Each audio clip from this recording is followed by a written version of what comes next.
नमो अरिहन्तानं नमो सिद्धाणं नमो आयर्यानं नमो उवज्झायानं नमो लोये सौवसाहुनं सरस्वती नमस्तुभ्यं वरदे कामरूपिणी विद्यारम्भं करिष्यामि सिद्धिर्भवतु मे सदा सिद्धिर्भवतु मे सदा। नमोस्तु द्वादशां जनवनि माता नमोस्तु वचस् नमोस्तु गुरुदे नमोस्तु नमोस्तु।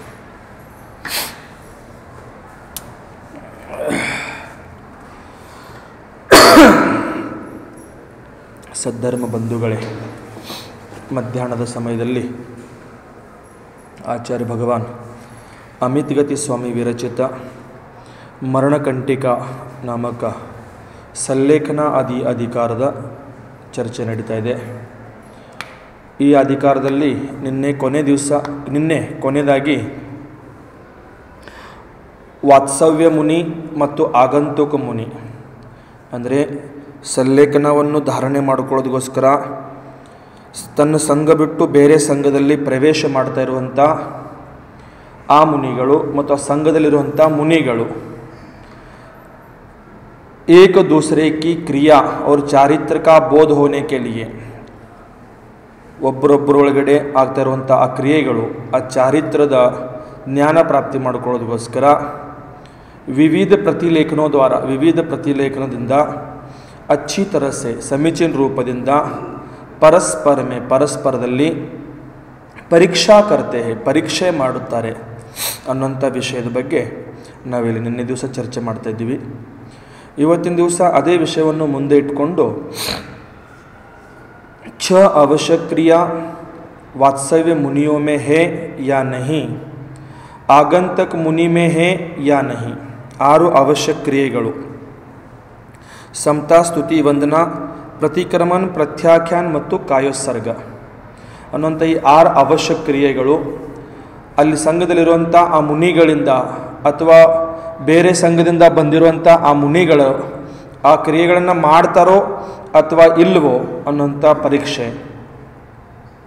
ವಸ್ತುओं का रखना और उठाना देखभाल पूर्वक है या नहीं, ಯಾವುದಾದ್ರೂ ವಸ್ತುಗಳನ್ನು ತಗೊಳ್ಳುವಾಗ ಕಮಂಡ್ಲು ಪಿಂಚಿ ಶಾಸ್ತ್ರ ಆದಿ ತಗೊಳ್ತಾ ಇರುವಾಗ ಅಥವಾ ಇಡ್ತಾ ಇರುವಾಗ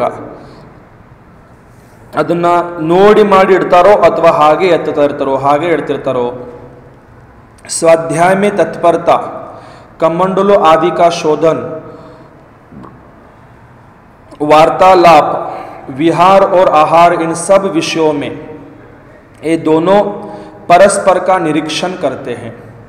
स्वाध्यायದಲ್ಲಿ ತತ್ಪರತಾ ಇದೆಯೋ ಇಲ್ಲೋ, ಕಮಂಡಲು ಆದಿ ಶೋಧನ ಮಾಡ್ತಾರೋ ಇಲ್ಲೋ, ವಾರ್ತಾಲಾಪ ಹೇಗಿದೆ ಅವ್ರದ್ದು, ವಿಹಾರ ಮತ್ತು ಆಹಾರ ಆದಿ ಇವೆಲ್ಲ ಕ್ರಿಯೆಗಳಲ್ಲಿ ಪರಸ್ಪರದಲ್ಲಿ ನಿರೀಕ್ಷಣ ಇಲ್ಲಿ ನಡೀತಾ ಇರುತ್ತದೆ. 2 ಜನ ಅವರು ಪರೀಕ್ಷೆ ಮಾಡ್ತಾ ಇರ್ತಾರೆ.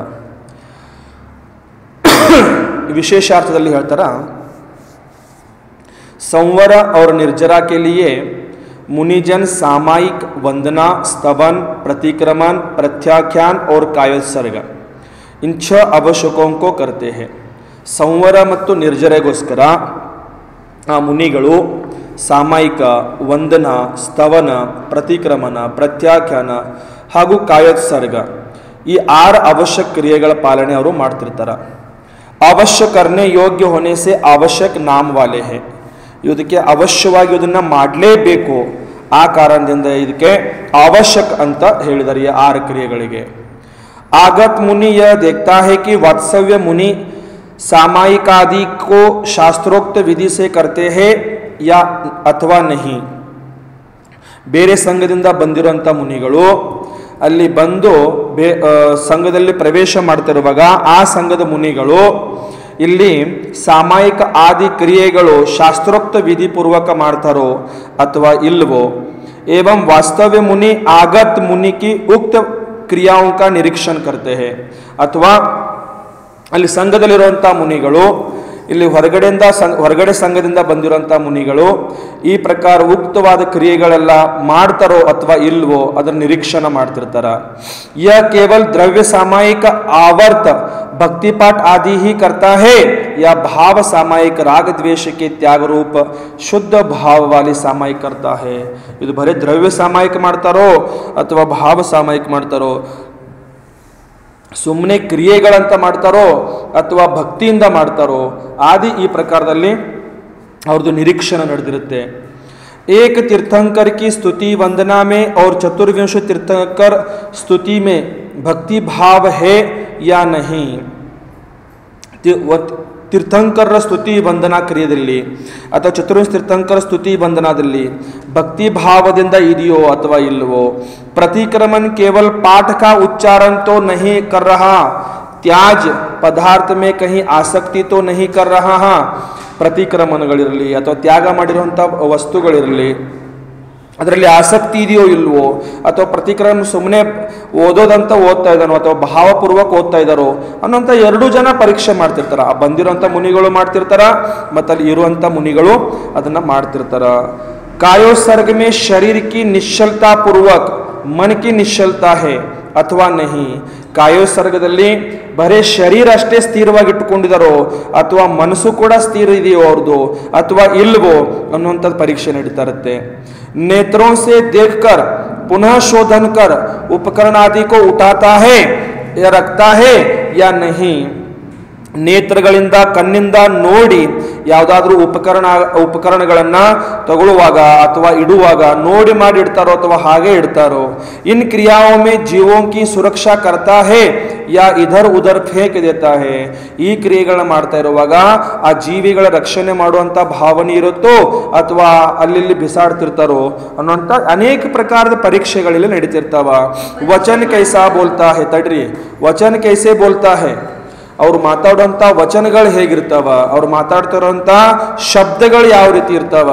ಗೃಹಸ್ಥ ಜೈಸಾ ಯಾ ಮಿಥ್ಯಾತ್ವ ವರ್ಧಕ ವಚನ ತೋ ನಹಿ ಬೋಲ್ತಾ, ಗೃಹಸ್ಥರ ತರ ಮಾತಾಡ್ತಾರೋ ಅಥವಾ ಮಿಥ್ಯಾತ್ವ ವರ್ಧಕ ವಚನಗಳನ್ನ ಮಾತಾಡ್ತಿರ್ತಾರೋ. ನಹಿ ವಚನ ತೋ ನಹಿ ಬೋಲ್ತಾ ಇತ್ಯಾದಿ ರೂಪ ಸೆ ದೇಖ್ತೆ, ಇತ್ಯಾದಿ ಅನೇಕ ಪ್ರಕಾರದಿಂದ ಅವ್ರದ್ದು ಪರೀಕ್ಷೆ ಮಾಡ್ತಿರ್ತಾರ. अंतर्मल का विसर्जन प्रासुक भूमि में गूढ़ स्थान पर करता है या नहीं. ಅಂತರ್ಮಲ ಅಂದ್ರೆ ಮಲ ಮೂತ್ರ ಆದಿ ವಿಸರ್ಜನ ಆ ಪ್ರಾಸುಕ ಭೂಮಿ ಮೇಲೆ ಮಾಡ್ತಾರೋ ಅಥವಾ ಭೂಮಿ ಮೇಲೆ ಮತ್ತೆ ಗೂಢ ಸ್ಥಾನ ಅಂದ್ರೆ ಏಕಾಂತ ಸ್ಥಾನ, ಏಕಾಂತ ಸ್ಥಾನದಲ್ಲಿ ಜನರು ಬರೋ ಹೋಗೋ ದಾರಿಯಲ್ಲಿ ಮಾಡ್ತಾರೋ ಅಥವಾ ಏಕಾಂತ ಸ್ಥಾನದಲ್ಲಿ ಮಾಡ್ತಾರೋ ಅನ್ನೋಂಥ ಅನೇಕ ಪರೀಕ್ಷೆಗಳು ಮತ್ತಿಲ್ಲಿ ಮಾಡ್ತಾರ. ಆಮೇಲೆ ಆಹಾರಕ್ಕೋ ನವಕೋಟಿ ಸೆ ಪರಿಶುದ್ಧ ಕರ್ತಾ ಹೇ ಅಥವಾ ನಹಿ. ಆಹಾರಕ್ಕೂ ಹೋಗಿರುವಂಥ ಸಮಯದಲ್ಲಿ ಆಹಾರದ ವಿಧಿಗಳಿದಾವ, 9 ವಿಧಿಗಳು. ಆ 9 ವಿಧಿಪೂರ್ವಕ ಆಹಾರ ಮಾಡ್ತಾರೋ ಅಥವಾ ಇಲ್ವೋ, ಅಥವಾ ಅವ್ರಿಗೆ 32 ಪ್ರಕಾರದ ಅಂತರಾಯಗಳು, ಆಮೇಲೆ ಉದ್ಗಮ ಆದಿ ದೋಷ 46 ಪ್ರಕಾರದ ದೋಷಗಳಿಂದ ರಹಿತ ಆದಿ ಇವೆಲ್ಲ ಪ್ರಕಾರ ಶುದ್ಧ ಪೂರ್ವಕ ಆಹಾರ, ಪರಿಶುದ್ಧ ಪೂರ್ವಕ ಆಹಾರ ಮಾಡ್ತಾರೋ ಅಥವಾ ಇಲ್ವೋ. ಇಸ್ ತರ ಪರಸ್ಪರ ಮೇ ಪರೀಕ್ಷನ್ ಕರ್ತೆ. ಈ ರೀತಿ ಪರಸ್ಪರದಲ್ಲಿ ಪರೀಕ್ಷಣ ಇಲ್ಲಿ ಮಾಡ್ತಿರ್ತಾರ. ಹೇಳ್ರಿ, ಈಗ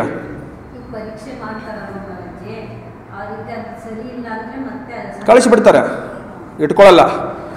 ಆಗತ್ ಮುನಿ ಸಂಘ ನಾಯಕ ಕಾ ಆಶ್ರಯ ಕರ್ ನಿವೇದನ ಕರ್ತಾ ಹೇ. ಬಂತು ನೋಡ್ರಿ, ಈಗ ಅಲ್ಲಿ ಆಗತ್ ಬೇರೆ ಸಂಘದಿಂದ ಬಂದಿರುವಂತ ಮುನಿಗಳು ಆ ಸಂಘ ನಾಯಕ ಅಂದ್ರೆ ಸಂಘದಲ್ಲಿರುವಂತ ಆಚಾರ್ಯರ ಹತ್ರ ಹೋಗಿ ನಿವೇದನ ಆಶ್ರಯಕರ್ ನಿವೇದನ ಕರ್ತಾ ಹೇ, ಆಶ್ರಯ ನನಗೆ ಆಶ್ರಯ ಕೊಡಿ ಅಂತ ನಿವೇದನ ಅಲ್ಲಿ ಮಾಡ್ತಾರ. कि हे गुरुदेव सहाय देकर मुझे अनुग्रहित कीजिए. हे गुरुदेव ನನಗೆ ಸಹಾಯ ಮಾಡಿ, ನೀವೇನು ಮಾಡಿ, ಅನುಗ್ರಹಿತ ಮಾಡಿ, ನನಗೆ ಒಳ್ಳೆ ಉಪದೇಶ ಕೊಟ್ಟು ಒಳ್ಳೆ ಮಾರ್ಗದರ್ಶನ ಕೊಟ್ಟು ನನ್ನ ಒಳ್ಳೆ ಸಮಾಧಿ ಮಾಡಿ ಅನ್ನುವಂಥ ಭಾವನೆಯಲ್ಲಿ ವ್ಯಕ್ತ ಮಾಡ್ತಿರ್ತಾರ. इस प्रकार कहने पर उक्त मुनि के लिए 3 दिवस तक अवश्य ही संघ में सम्मिलित कर लेना चाहिए. ಈ ರೀತಿ ನಿವೇದನ ಮಾಡಿದಾಗ ಬೇರೆ ಸಂಘದಿಂದ ಬಂದಿರುವಂಥ ಮುನಿಗಳಿಗೆ ಕಡಿಮೆ 3 ದಿವಸ ಅಂತ ಅವರಿಗೆ ಸಂಘದಲ್ಲಿ ಇಟ್ಕೊಳ್ಳಿಕ್ಕೆ ಏನು ಅಡ್ಡಿ ಇಲ್ಲ. 3 ದಿವಸ ಸಂಘದಲ್ಲಿ ಇಟ್ಕೊಳ್ತಾರ, ಅವ್ರು ಪರೀಕ್ಷೆ ಮಾಡ್ತಾರ, ಅವೆಲ್ಲ ಇಲ್ಲಿ ಏನು ಹೇಳಿದಾರೆ ಇವೆಲ್ಲ ಕ್ರಿಯೆಗಳನ್ನ ನೋಡ್ತಾರ. ಅವ್ರು ಯೋಗ್ಯರಿದ್ದರಂತಂದ್ರೆ ಸಂಘದಲ್ಲಿ ಇಟ್ಕೊಳ್ತಾರ, ಇಲ್ಲದ್ರೆ ಕಳಿಸ್ಬಿಡ್ತಾರ. ಈ ಪ್ರಕಾರ सम्मिलित कर लेना चाहिए। तथा अभी प्रयत्न से परीक्षण नहीं हुआ है तो भी शय्या ಸಂಸ್ತರ उसे देना चाहिए। ಇನ್ನು ಪ್ರಯತ್ನ ಪೂರ್ವಕ ಪರೀಕ್ಷಣ ಆಗಿಲ್ಲಗಿತ್ತಂದ್ರ ಅಲ್ಲಿ ಅವರಿಗೆ ಮಲ್ಕೊಳ್ಳಿಕ್ಕೆ ಶಯ್ಯ ಅಥವಾ ಸಂಸ್ತರ, ಚಾಪೆ ಗೀಪೆ, ಹುಲ್ಲು ಗಿಲ್ಲು ಇವೆಲ್ಲ ಕೊಡಬಹುದು ಅಂತ, ಇದರಲ್ಲಿ ಏನು ದೋಷ ಇಲ್ಲ ಅಂತ ಇಲ್ಲಿ ಹೇಳ್ತಾ ಇರೋದು। किंतु 3 दिनों के बाद उसे संघाटक यानी संघ में आश्रय नियम से नहीं देना चाहिए। ಏನು ಹೇಳ್ತಾರೆ ಅಂದ್ರೆ ಇಲ್ಲಿ, किंतु 3 दिनों के बाद उसे संघाटक यानी संघ में आश्रय नियम से नहीं देना चाहिए। भले ही युक्त चारित्र वाला मुनि हो, उसे 3 दिन के बाद शय्या ಸಂಸ್ತರ भी नहीं देना चाहिए। 3 ದಿನ ತನಕ ಅವರಿಗೆ ಯಾವುದೇ ಪ್ರಕಾರದ ಶಯ್ಯ ಸಂಸ್ಥರಲ್ಲಿ ಯಾವುದು ಚಾಪೆ ಗೀಪೆ ಅವರಿಗೆ ಕೂತ್ಕೊಳ್ಳಿಕ್ಕೆ ಮನೆಗೇನೆ ಏನೂ ಕೊಡೋದಿಲ್ಲ ಅಂತ ಹೇಳ್ತಾರೆ ಇಲ್ಲಿ। 3 ದಿವಸ ಆದ ನಂತರ ನೋಡಬಹುದು, ಅಲ್ಲಿ ತನಕ ಇಲ್ಲ ಅಂತ ಹೇಳ್ತಾರೆ। भाव यह है कि आगंतुक मुनि का आचरण योग्य है किंतु उसकी पूर्ण परीक्षा नहीं हो पाई है, तो ऐसी स्थिति में उसे संघाटक यानी शय्या ಸಂಸ್ತರ नहीं देना चाहिए। आ 3 ದಿವಸದ ಒಳಗಡೆ ಆ ಮುನಿಗಳು ನಿಮಗೆ ಗೊತ್ತು, ಅವ್ರ ಚರ್ಯೆ, ಅವ್ರ ಸಾಮಾಯಿಕ ಆದಿ ಕ್ರಿಯೆಗಳು ಕರೆಕ್ಟಾಗಿ ಮಾಡ್ತಾರೆ ಅಂತ ನಿಮಗೆ ಯೋಗ್ಯ ಆಚರಣೆದವ್ರು ಇದ್ರೂ ಸಹ ಉಸ್ಕಿ ಪೂರ್ಣ ಪರೀಕ್ಷಾ ನಹಿ ಹೋ ಪಾಯಿ, ಇನ್ನು ಪೂರ್ಣ ಪರೀಕ್ಷೆಯಲ್ಲಿ ನಿಮ್ಮದು ಆಗಿಲ್ಲ। ಐಸಿ ಸ್ಥಿತಿ ಮೇ, ಇಂಥ ಸ್ಥಿತಿಯಲ್ಲಿ ಸಂಘಾಟಕ ಅಂದ್ರೆ ಆ ಶಯ್ಯಾ ಸಂಸ್ಥರ ಆದಿ ಅವರಿಗೆ नहीं देना चाहिए। यदि आगत मुनि को 3 दिन में ज्ञात कर लेते हैं कि यह गण में रहने योग्य नहीं है तो उसे सहायता होगी ही नहीं। ಆ 3 ದಿವಸದಲ್ಲಿ ಅವ್ರ ಪರೀಕ್ಷೆ ಆದ ನಂತರ ಗೊತ್ತಾಗತ್ತೆ ಇವ್ರ ಸಂಘದಲ್ಲಿ ಇರಲಿಕ್ಕೆ ಯೋಗ್ಯರಿಲ್ಲ ಅಂತ ಗೊತ್ತಾದಾಗ ಅವರಿಗೆ ಶಯ್ಯಾ ಸಂಸ್ಥರ ಆದಿ ಕೊಡೋದೇನ ಅವಶ್ಯಕತೆ ಇಲ್ಲವೇ ಇಲ್ಲ। किंतु जो योग्य है किंतु पूर्ण परीक्षा नहीं हुई है तो उसे आगे संघाटक नहीं देते हैं। परीक्षा ಇನ್ನೂ ಪೂರ್ಣ ಆಗಿಲ್ಲ, ಆದರೆ ಯೋಗ್ಯ ಇದ್ದಾರೆ, ಸಂಘದಲ್ಲಿ ಇರಲಿಕ್ಕೆ ಯೋಗ್ಯ ಇದ್ದಾರೆ, ಆದರೆ ಪರೀಕ್ಷಾ ಇನ್ನೂ ಪೂರ್ಣ ಆಗಿಲ್ಲ, ಆದರೂ ಸಹ ಅವರಿಗೆ ಶಯ್ಯಾ ಸಂಸ್ಥರಾದಿ ಅಲ್ಲಿ ಕೊಡೋದು ಇಲ್ಲ ಅಂತ ಹೇಳ್ತಾರೆ ಇಲ್ಲಿ। यहाँ पर प्रश्न होता है कि इस तरह परीक्षा का प्रयत्न क्यों करते, ಈ ರೀತಿ ಪ್ರಯತ್ನ ಈ ಪರೀಕ್ಷೆಗಳನ್ನು ಯಾಕೆ ಮಾಡ್ತಾರ, ಏನು ಕಾರಣ ಇದೆ ಪರೀಕ್ಷೆ ಮಾಡೋದು ಅಂತ ಪ್ರಶ್ನೆ ಕೇಳಿದಾಗ ಅದಕ್ಕೆ उत्तर ಹೇಳ್ತಾರ, बिना परीक्षा के संघाटक क्यों नहीं करते, बिना परीक्षे ಮಾಡ್ದೇನೆ ಅವ್ರಿಗೆ ನೀವು ಶಯ್ಯಾ ಸಂಸ್ಥರ ಅದು ಯಾಕೆ ಕೊಡೋದಿಲ್ಲ ಯಾಕೆ ಅಂತ ಕೇಳಿದಾಗ आगे इसी को बताते हैं। आगत मुनि के दोषों को दूर किए बिना ही उसे ग्रहण किया जाए तो आचार्य के उद्गम, उत्पादन और आहार संबंधी ऐशना दोष, इन दोषों की शुद्धि नहीं होती है। ಏನು ಹೇಳ್ತಾರೆ ಅಂದ್ರೆ, ಪರೀಕ್ಷಾ ಮಾಡದೆ ನಾವು ಅವ್ರನ್ನ ಸ್ವೀಕಾರ ಮಾಡ್ಕೊಂಡಿವಿ ಅಂತಂದ್ರೆ ಆಚಾರ್ಯ ಗ್ರಹಣ किया जाए तो आचार्य के उद्गम, उत्पादन ಮತ್ತು ಆಹಾರ ಸಂಬಂಧಿ ದೋಷಗಳು, ಏಷನಾ ಸಂಬಂಧಿ ದೋಷಗಳು, ಇವೆಲ್ಲ ದೋಷಗಳು ಬರ್ತಿರ್ತಾವ, ಆ ಕಾರಣದಿಂದ ಅವ್ರಿಗೆ ನಾವು ಪರೀಕ್ಷೆ ಮಾಡಲೇಬೇಕು ಅಂತ ಇಲ್ಲಿ ಆ ಶಾಸ್ತ್ರದಲ್ಲಿ ಹೇಳಿದ್ದಾರೆ। ಇಲ್ಲಿ ಮುಂದೆ ಹೇಳ್ತಾರೆ ವಿಶೇಷಾರ್ಥದಲ್ಲಿ ಏನಂತಂದ್ರೆ, ಆಗತ್ ಮುನಿ ಆಲೋಚನಾ ನಹಿ ಕರ್ತ, ಆಗತ್ ಅಂದ್ರೆ ಬಂದಿರೋಂಥ ಮುನಿ ಆಲೋಚನೆ ನಹಿ ಕರ್ತ, ಆಲೋಚನೆ ಮಾಡೋದಿಲ್ಲ। उद्गम, उत्पादना, ऐशना दोषों से युक्त आहार लेता है। ಉದ್ಗಮ್ ದೋಷ ಇದೆ, ಉತ್ಪಾದನ ದೋಷ ಇದೆ, ಏಷನಾ ದೋಷ ಇದೆ, ಈ ದೋಷದಿಂದ ಸಹಿತರಾಗಿ ಆಹಾರ ತಗೊಳ್ತಿರ್ತಾರೆ ಅವರು, लेता है तो उसके साथ आचार्य रहता है या अन्य मुनियों को रहने के लिए अनुमति देता है, वह भी आगत मुनि के समान सदोष माना जाएगा।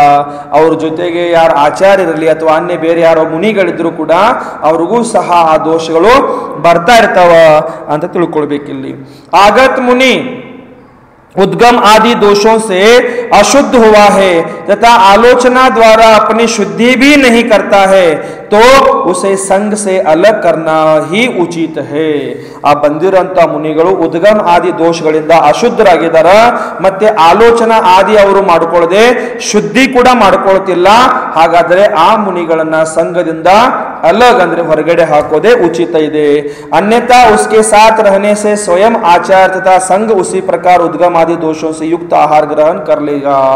ಇಲ್ಲಿ ಅವ್ರನ್ನ ಹೊರಗೆ ಹಾಕದಿದ್ರೆ ಏನಾಗುತ್ತೆ, ಆ ಸಂಘದಲ್ಲಿರುವಂತಹ ಮುನಿಗಳು ಅಥವಾ ಆ ಆಚಾರ್ಯರು ಎಲ್ಲರ ಕಡೆಯಿಂದ ಆ ದೋಷಗಳು ಆಗಬಹುದು, ಆ ಕಾರಣದಿಂದ ಅವ್ರನ್ನ ಸಂಘದಿಂದ ಹೊರಗಡೆ ಹಾಕ್ಬಿಡ್ತಾರ। आगत मुनि आचार्य को मन वचन और काय से नमस्कार कर दिन अथवा रात में उनके आश्रय में रहकर विनय पूर्वक अपने आने का कारण बतलाता है। ಆಗತ್ ಮುನಿ ಬಂದಿರುವಂತ ಮುನಿಗಳು ಆಚಾರ್ಯಕೋ ಅಲ್ಲಿ ಸಂಘದಲ್ಲಿರುವಂತ ಆಚಾರ್ಯರಿಗೆ ಮನ ವಚನ और काय से नमस्कार कर मन वचन काय पूर्वक नमस्कार ಮಾಡಿ दिन अथवा रात में उनके आश्रय में रहकर दिवसों अथवा रात्रि और आश्रयದಲ್ಲಿ ಇದ್ದುಕೊಂಡು विनय पूर्वक अपने आने का कारण बतलाता है। ಬಂದಿರುವಂತ ಕಾರಣಗಳನ್ನ विनय पूर्वक ಅವರಿಗೆ ತಿಳಿಸ್ತಿರ್ತಾರ। ठीक ही है क्योंकि विनय के बिना की गई क्रिया कार्य सिद्धि के लिए नहीं हुआ करती है। क्या बता रहे अरुण जी यहाँ पर? विनय के बिना किया गया कार्य सिद्धि के लिए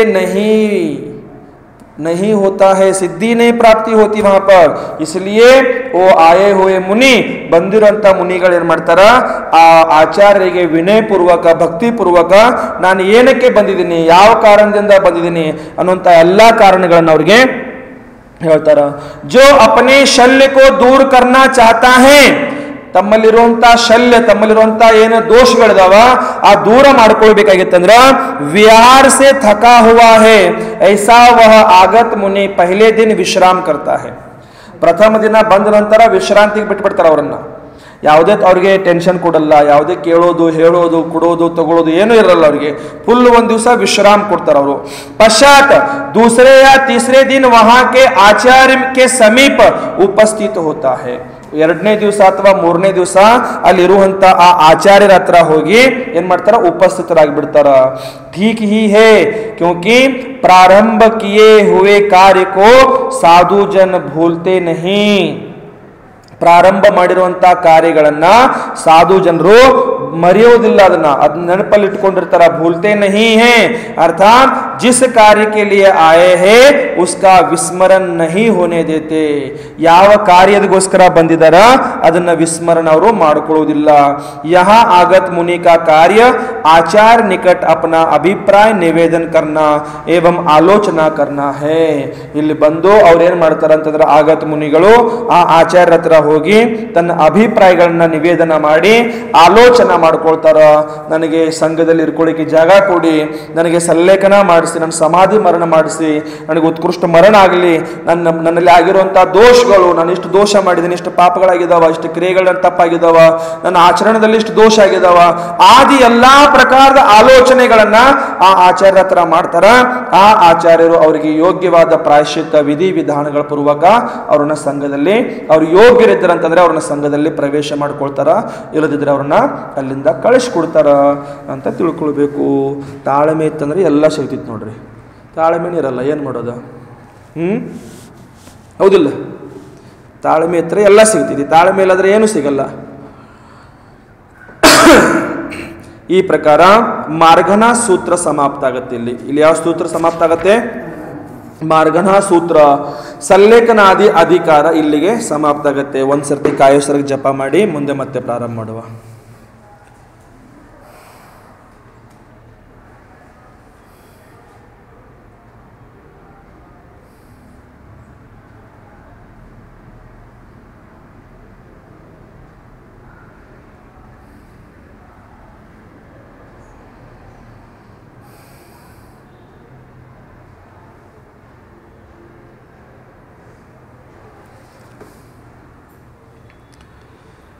ಇಲ್ಲಿ ಇವತ್ತು ಸುಸ್ಥಿತಾದಿ ಅಧಿಕಾರ ಪ್ರಾರಂಭ ಆಗುತ್ತೆ। ಇಲ್ಲಿಂದ ಸುಸ್ಥಿತಾದಿ ಅಧಿಕಾರ, ಇದರಲ್ಲಿ ಏನು ಹೇಳ್ತಾರೆ ಅಂತಂದ್ರೆ ಸುಸ್ಥಿತ ನಾಮಕ 17वा ಅಧಿಕಾರ, 17 ನಂಬರ್ದ ಅಧಿಕಾರ ಇದು। ಈ ಅಧಿಕಾರದಲ್ಲಿ ಏನು ಹೇಳ್ತಾರೆ ಅಂತಂದ್ರೆ जिस आचार्य का आगंतुक मुनि आश्रय लेता है उसमें कौन कौन से गुण रहते हैं, ऐसा प्रश्न होने पर उनके 8 गुणों को बताते हैं। जिस आचार्य का आगंतुक मुनि आश्रय लेता है, ಯಾವ ಆಚಾರ್ಯರದು ಹೊರಗಡೆ ಸಂಘದಿಂದ ಬಂದಿರುವಂತ ಮುನಿಗಳು ಆಶ್ರಯ ತಗೊಳ್ತಾರ, ಉಸ್ಮೆ ಅವರಲ್ಲಿ ಯಾವ್ಯಾವ ಗುಣಗಳಿದಾವ, ಆ ಗುಣಗಳು ಏನೇನಿದಾವ ಅಂತ ಪ್ರಶ್ನೆ ಬಂದಾಗ 8 ಪ್ರಕಾರದ ಗುಣಗಳನ್ನ ಇಲ್ಲಿ ಮುಂದೆ ಹೇಳ್ತಾರ। ಆಚಾರವಾನ್, ಪ್ರಥಮ ಯಾವುದು? ಆಚಾರವಾನ್ ಇರಬೇಕು। ಆಧಾರವಾನಿರಬೇಕು, ಆಮೇಲೆ ವ್ಯವಹಾರವಾನಿರಬೇಕು, ಆಮೇಲೆ ಪ್ರಕಾರಕ ಅಂದರೆ ಕರ್ತ ಇರಬೇಕು, ಆಮೇಲೆ ಆಯಾಪಾಯ ದೃಗ ಇರಬೇಕು, ಆಮೇಲೆ ಉತ್ಪೀಡಕ ಇರಬೇಕು, ಆಮೇಲೆ ಸುಖಕಾರಿ ಇರಬೇಕು, ಆಮೇಲೆ ಕೊನೆಯದಾಗಿ ಅಪರಿಶ್ರಾವಿ ಇರಬೇಕು, ಅಪರಿಶ್ರಾವಿ ಅಂತ. ಈ ಪ್ರಕಾರ 8 ಗುಣಗಳು ಆ आचार्य हत्र इर्ताव. इन 8 गुणों से समन्वित आचार्य निर्यापक होता है. ಈ 8 ಗುಣಗಳಿಂದ ಸಮನ್ವಿತವಾಗಿರುವಂತವರು ಆ ಆಚಾರ್ಯರು ನಿರ್ಯಾಪಕರಾಗಿರ್ತಾರ. ವಹ ವಿಶಾಲ ಕೀರ್ತಿ ಸಂಯುಕ್ತ ಹೋತಾ है. ಅವ್ರು ಹೇಗಿರ್ತಾರ ಅಂತಂದ್ರೆ ವಿಶಾಲ ಕೀರ್ತಿ ಸಂಯುಕ್ತರಾಗಿರ್ತಾರ. अपने निकट आगत साधु को आराधना समाधि मरण को देने के लिए ऐसा निर्यापक ही समर्थ होता है. ಅಲ್ಲಿ ಬಂದಿರಂತ ಆ ಸಾಧುಗಳಿಗೆ ಆರಾಧನಾ ಸಮಾಧಿ ಮರಣಕ್ಕೋ ದೇನೆ ಕೆ ಲಿಯೆ ಅವ್ರು ಬಂದಿರುವಂತ ಉದ್ದೇಶ ಪೂರ್ತಿ ಮಾಡೋದಕ್ಕೋಸ್ಕರ ಆ ಆಚಾರ್ಯರು ನಿರ್ಯಾಪಕ ಆಚಾರ್ಯರು ಸಮರ್ಥರಾಗಿರ್ತಾರ ಅಂತ ತಿಳ್ಕೊಳ್ಬೇಕು. ಇಲ್ಲಿ ಪ್ರಥಮ ಆಚಾರವಾನ್ ಅಂದ್ರೆ ಏನ? ಪ್ರಥಮ ಆಚಾರ್ಯವಾನ್ ಅಂದ್ರೆ ಏನಂತ ಕೇಳ್ತಾರ, ಜೋ ಅತಿಚಾರ रहित पंचाचार को स्वयं पालन करता है और दूसरों से पालन कराता है, वह आचार्यवान है. ಈ ಪ್ರಕಾರ ಹೇಳ್ತಾರ. ಇಲ್ಲಿ ಏನ್ ಹೇಳ್ತಾರ ಅಂತಂದ್ರೆ ಅತಿಚಾರದಿಂದ ರಹಿತ, ಯಾವುದೇ ಪ್ರಕಾರದ ಅತಿಚಾರಗಳು ಇರುವುದಿಲ್ಲ, ಮತ್ತೆ ಪಂಚಾಚಾರ ಸ್ವಯಂ ಪಾಲನೆ ಮಾಡ್ತಿರ್ತಾರ. ಯಾರು? ಆಚಾರ್ಯರು. ಯಾವ ಆಚಾರ್ಯರು? ಸಂಘದ ಆಚಾರ್ಯರು ಪಂಚಾಚಾರಗಳನ್ನ ಪಾಲನೆ ಮಾಡ್ತಿರ್ತಾರ ಮತ್ತು ಸಂಘದಲ್ಲಿರುವಂತಹ ಮುನಿಗಳ ಕಡೆಯಿಂದ ಮಾಡಿಸ್ತಿರ್ತಾರ. ಅಂತಹ ಆಚಾರ್ಯರಿಗೆ ಆಚಾರವಾನ್ ಅಂತ ಇಲ್ಲಿ ಹೇಳ್ತಾರ. ಆಮೇಲೆ ಅಥವಾ दोष रहित 10 प्रकार के स्थिति कल्प में जो स्थित रहता है तथा 3 गुप्ती और 5 समिति रूप 8 प्रवचन माता से युक्त होता है, वह आचारवान कहा जाता है. अथवा दोषಗಳಿಂದ ರಹಿತರಾಗಿರ್ತಾರ. 10 प्रकार के स्थिति कल्प में जो स्थित रहता है, 10 ಪ್ರಕಾರದ ಸ್ಥಿತಿ ಕಲ್ಪಗಳಿದಾವ. ಆ ಸ್ಥಿತಿ ಕಲ್ಪಗಳಲ್ಲಿ ಯಾರು ಸ್ಥಿತರಾಗಿರ್ತಾರ, ಅಥವಾ 3 ಗುಪ್ತಿ ಮತ್ತು 5 ಸಮಿತಿ ಅಷ್ಟ ಪ್ರವಚನ ಮಾತೃಕೆಯನ್ನು ಧಾರಣೆ ಮಾಡಿಕೊಂಡಿರ್ತಾರೆ, ಅದರಿಂದ ಯುಕ್ತರಾಗಿರ್ತಾರ, ಅಂತಹ ಆಚಾರ್ಯರಿಗೆ ಆಚಾರವಾನ್ ಅಂತ ಇಲ್ಲಿ ಹೇಳ್ಬಹುದು ನಾವು ಅಂತ ತಿಳ್ಕೊಳ್ಬೇಕಿಲ್ಲಿ. ಆ 10 ಪ್ರಕಾರದ ಸ್ಥಿತಿ ಕಲ್ಪಗಳು ಯಾವ್ಯಾವುದು ಅಂತ ಪ್ರಶ್ನೆ ಬಂದಾಗ ಸ್ಥಿತಿ ಕಲ್ಪಗಳನ್ನ ಇಲ್ಲಿ 10 ಪ್ರಕಾರದ ಹೇಳ್ತಾರ.